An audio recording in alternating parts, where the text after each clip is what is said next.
Magic Tree House, Book Number 44, A Merlin Mission, A Ghost Tale for Christmas Time, written by Mary Pope Osborne. Chapter 7, Bah Humbug. Night was falling as Charles led Jack and Danny across the street to an old inn. Candles twinkled in the paned windows. Charles ushered them through the door and into a warm dining room. The room had low ceilings with dark wooden beams. A fire crackled in a huge fireplace at one end. "Ah, Mr. Dickens, welcome, welcome," said a man with a pointed nose and small eyes. He bowed low and rubbed his hands together. "Thank you, Mr. Pinch," said Charles. "What brings you to my humble inn today?" Mr. Pinch asked. "I've come to dine with my two friends, Mr. Pinch," said Charles. The innkeeper looked down at Jack and Danny. He frowned at their ragged, muddy clothes. "These are your friends, Mr. Dickens?" he said. He wrinkled his nose as if he smelled something bad. "Yes, they are hard-working children," said Charles, "and they are quite hungry." "I see." Mr. Pinch looked fretfully around the room. "Well, what about that table in the corner, Mr. Dickens?" "Yes, Mr. Pinch, that will be fine," said Charles. Mr. Pinch ushered them to the table. A waiter brought them silverware and lit a candle. Some of the diners began to notice Charles Dickens and whispered to one another. An elegantly dressed couple came over to the table. "Excuse me, Mr. Dickens," the woman said shyly, "but I want you to know how much my husband and I love your stories." "Why, thank you," said Charles, grinning. "Tell me, what do you love most about them?" As the couple began talking about their favorite scenes from his books, more people gathered around Charles Dickens.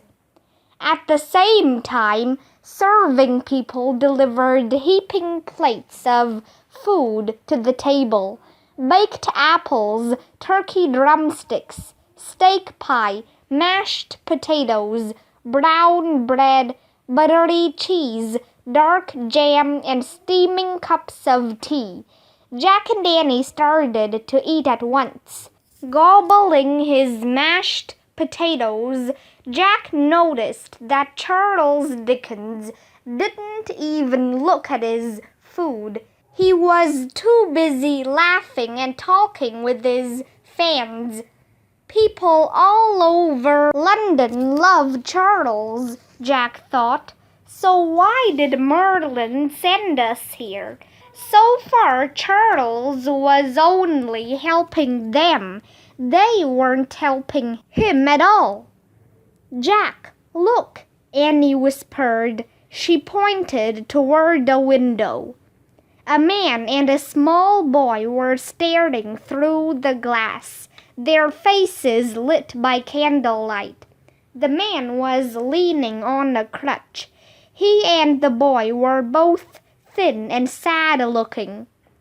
"They're staring at Charles," Jack mumbled, his mouth full of potatoes. "No, I think they're staring at our food," said Annie.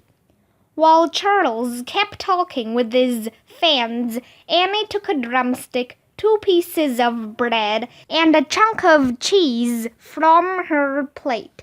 She wrapped them in a napkin. Then she slipped away from the table and out the door of the inn. Mr. Pinch cried out.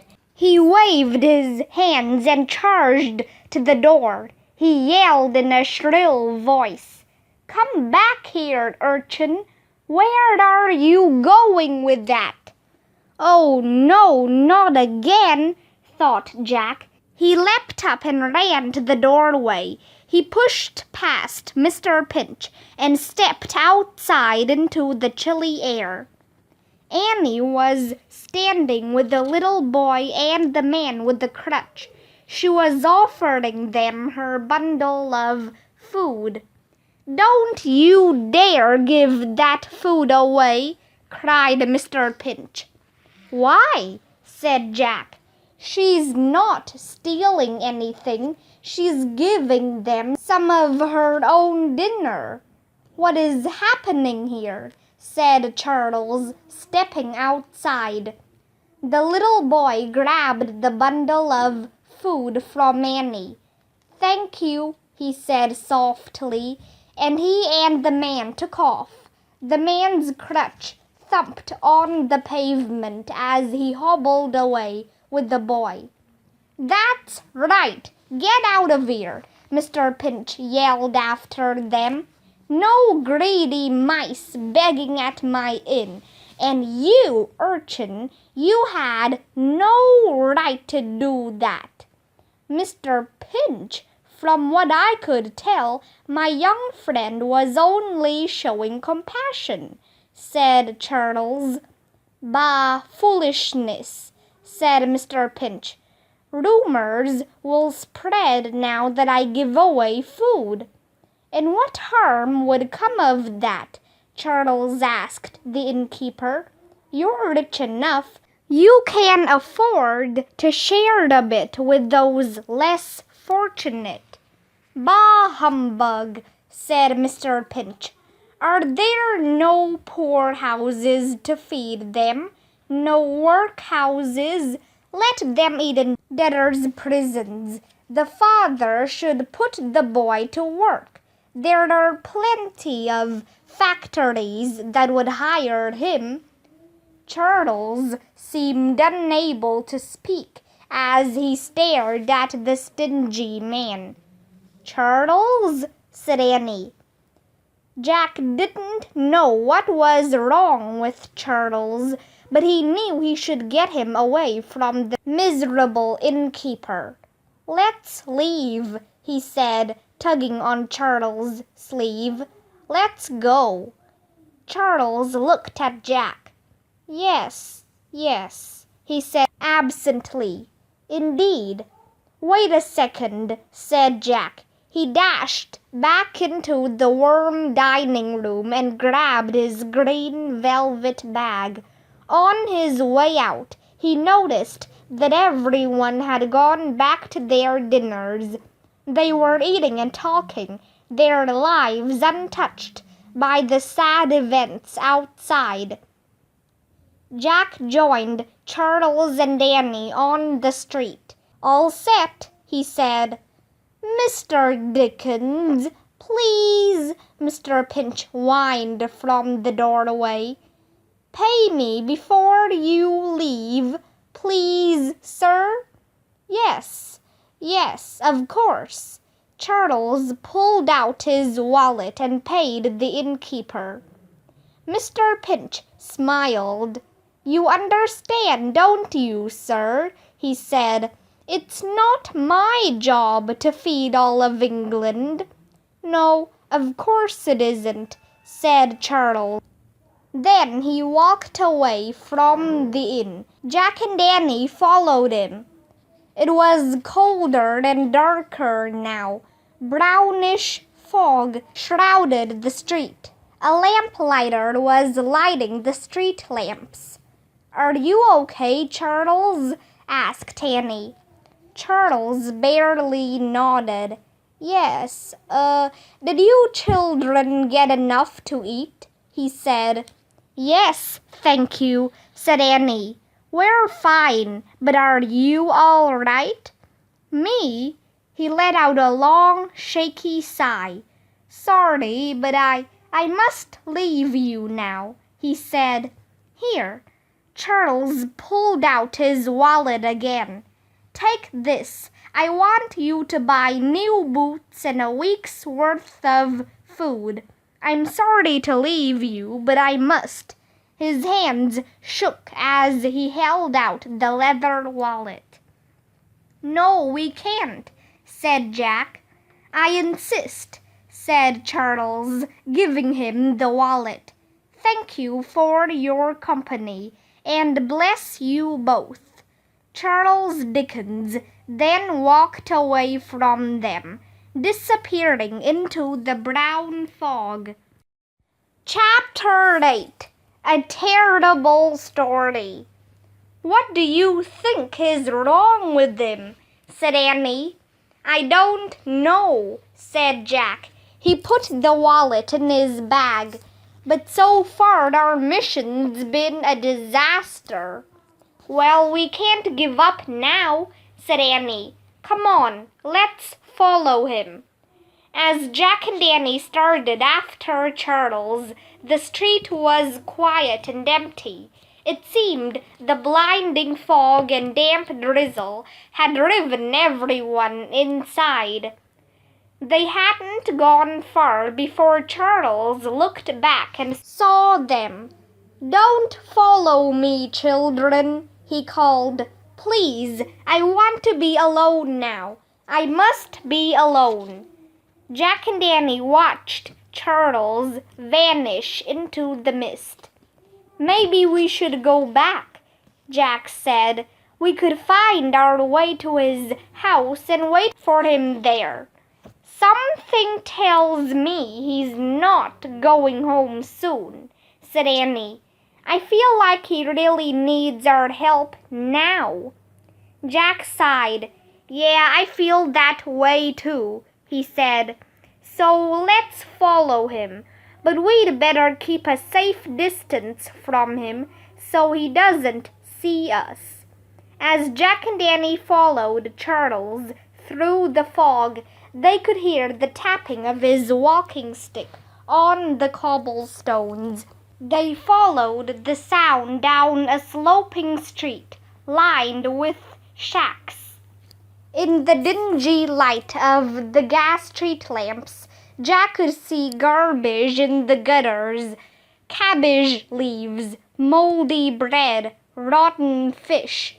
The poor neighborhood frightened him, but he and Annie kept going, following the sounds of Charles' footsteps and the tapping of his walking stick. Then the sounds stopped. "Wait," Jack whispered. Jack and Annie froze. They couldn't see Charles through the fog, but they could hear the sound of sobbing. "Oh, no," whispered Annie. Jack and Annie moved closer to the sound. Charles was sitting under a street lamp at the bottom of the hill. His head was resting in the crook of his arm. "Charles," said Annie. She stepped closer to Charles. "Are you okay?" Annie sat on the curb next to him. Jack sat on the other side of Charles. "You want to talk about it?" he asked. Charles lifted his head. "I'm sorry. I've never told anyone this story before," he said. "Not even my wife or my closest friends." "You can tell us," said Jack. Charles looked at Jack, then at Annie. He stood and motioned for them to join him. Then he pointed into the fog. "Over there, near the river, was once a shoe polish factory. It was a tumble-down old building filled with river rats. I went to work there when I was 12. I sat at a table, pasting labels onto pots of black polish.